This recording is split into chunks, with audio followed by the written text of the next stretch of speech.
Hello, what's up mga kamaster? Welcome ulit sa aking video at dahil nasa 4th week na tayo ng ating pagre-reels, susubukan naman natin ngayon kung paano tayo magkaroon ng ads on reels. At kung ikaw naman ay bago lang kagaya ko, subukan mo rin yung gagawin ko. Anong malay mo?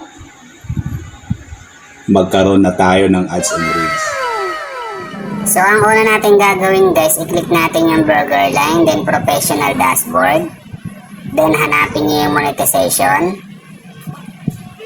Screenshot nyo yan guys. Then, pagka-screenshot nyo, balik kayo ng profile. Click nyo uli yung burger line.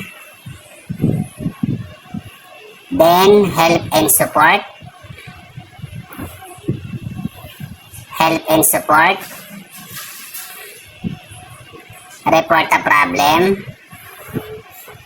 Report a problem. Then lalabas dyan, include and report. Hanapin nyo yung page o profile kung ano yung gamit ninyo. Then i-click nyo yun. Then may lalabas dyan kung ano yung i-attachment natin. So ayun yung screenshot natin kanina. So pagka-screenshot, i-drag natin dyan o ipipaste natin dyan. Then nakaprepare na ako kung ano yung ilalagay ko sa description.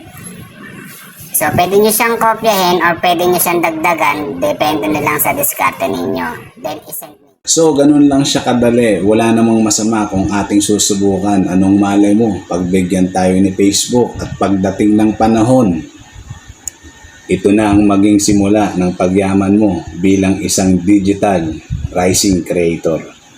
Hanggang sa muli, Master. Salamat sa panonood ng aking video. Huwag mo kong kalimutang i-follow para masundan ang mga susunod kong video. Maraming salamat, Master.